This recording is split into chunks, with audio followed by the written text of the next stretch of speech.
మేము నివాసం చేస్తాము, మీ దగ్గరికి వస్తాము. నేను తండ్రిలో ఉండటమే కాకుండా, తండ్రి నాలో ఉండటమే కాకుండా, మేము కలిసి ఉండటమే కాకుండా, మీరు కూడా నాలో తండ్రిలో ఉన్నట్లుగాను మనం అందరం కలిసి ఉంటాము, నివాసం చేస్తాము అని అంటున్నాడు. పిల్లారా, దేవునికి స్తోత్రం.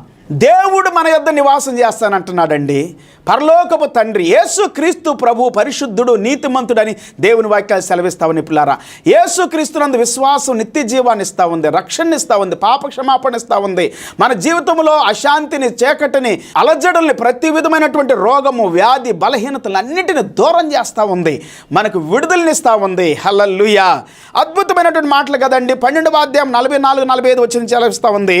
Johne's gospel chapter 12:44-45. అంతటి యేసు బిగ్గరగా ఇట్లని, నా యందు విశ్వాసం ఉంచువాడు నా యందు కాదు, నన్ను పంపిన వాని యందే విశ్వాసం ఉంచుచున్నాడు. నన్ను చూచువాడు నన్ను పంపిన వానినే చూచుచున్నాడు. Wow. And he that seeth me seeth him